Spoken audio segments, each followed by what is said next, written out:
रोशनपुर नाम के गांव में चंदा और शांति नाम की जिठानी और देवरानी रहती थी। चंदा का पति बहुत पैसे वाला था। उनके पास किसी भी चीज की कोई कमी नहीं थी और उसके विपरीत शांति का पति बहुत ही गरीब और नशेड़ी था। शांति चंदा के घर में काम करके अपना घर चलाती थी। भाभी, घर पर खाने के लिए कुछ भी नहीं है। अगर आप थोड़ा खाना दे पाए तो बहुत मेहरबानी होगी। मुझे जो भी पैसे मिलते हैं वो तो आपके देवर नशे में उड़ा देते हैं। ये तुम लोगों का ना रोज रोज का ड्रामा हो गया है। अब देवर जी कमाते नहीं है तो मैं क्या करूं? तुम्हारा पति तो तुम्हारी सारी कमाई दारू में उड़ा देता है। रहने दो भूखा उसे। अरे ऐसे मत बोलिए भाभी, आप तो जानती ही हैं कि वो मन के कितने साफ हैं, पर इस बेरोजगारी के कारण उन्हें दारू पीने की लत लग गई है। अरे अपना ये रोना गाना बाद में कर लेना, पहले काम निपटा ले घर का। मेरा और टाइम खराब ना कर। जा गेहूं पीस ले, फिर तुझे कपड़े भी धोने हैं। शांति रसोई घर में जाकर गेहूं पीसने लगती है। पीसते पीसते कुछ गेहूं वहां कपड़ों में गिर जाते हैं, जिसे देखकर उसके दिमाग में एक आइडिया आता है।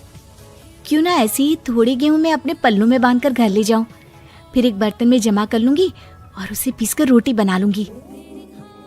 कुछ दिन तो ऐसे ही चलता रहा, मगर फिर एक दिन चंदा ने शांति को ऐसा करते हुए देख लिया।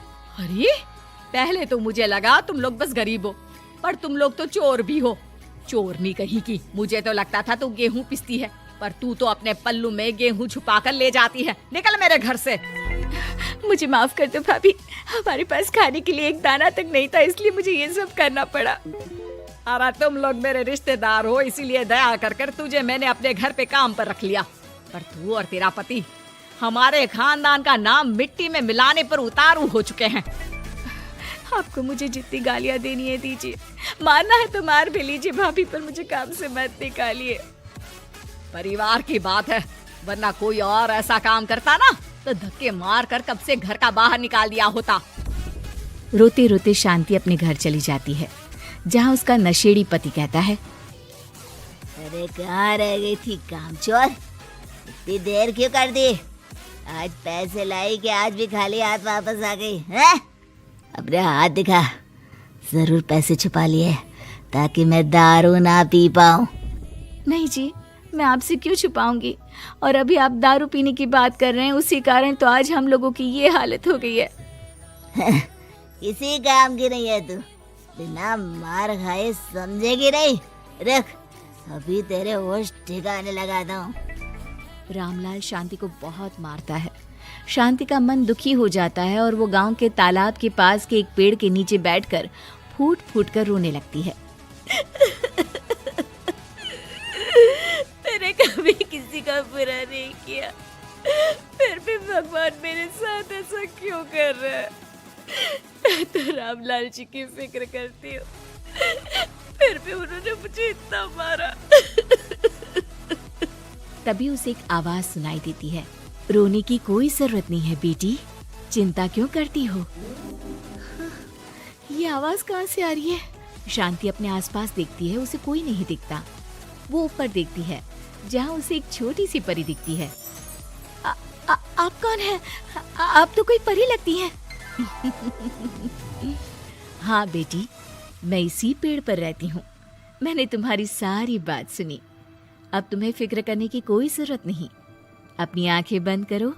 शांति आंखें बंद करती है और जादुई परी अपनी छड़ी घुमाती है। उसकी छड़ी घुमाते ही पेड़ के सारे पत्ते सुनहरे रंग के हो जाते हैं। परी उनमें से एक पत्ता तोड़ लेती है और फिर से अपनी छड़ी घुमाती है, जिसके कारण सारे पत्ते पहले की तरह साधारण से दिखने लगते हैं।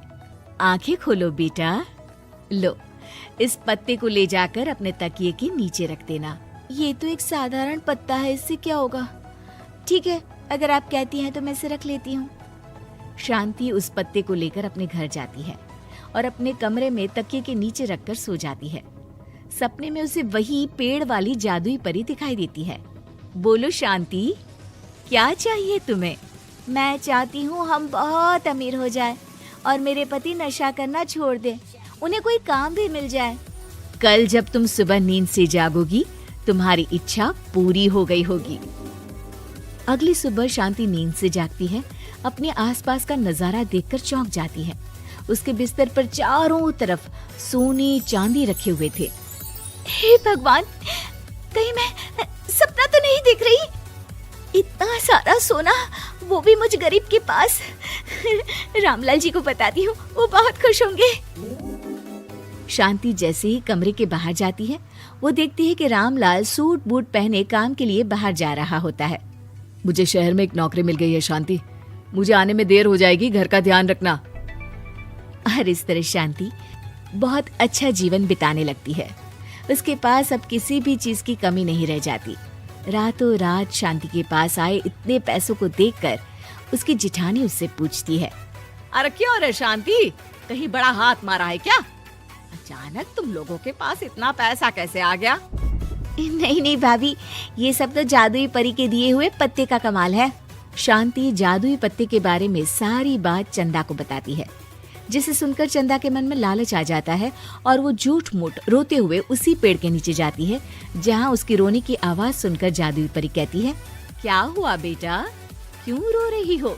मैं बहुत गरीब हूँ, मेरे पति मुझे बहुत मारते हैं, अब मैं जीना नहीं चाहती।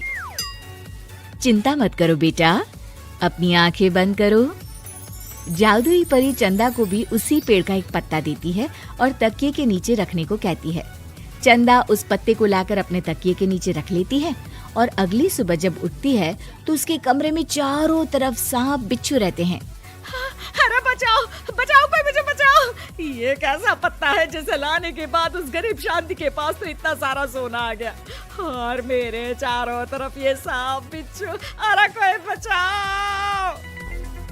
चंदा अपनी जान बचाती हुई शांति के पास जाती है।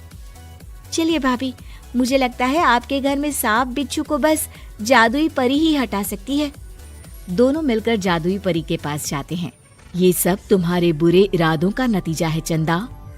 तुम झूठ मूठ बस पैसे के लालच के कारण यहाँ आकर रो रही थी, इसीलिए तुम्हें जादुई पत्ते ने उसकी सजा दी।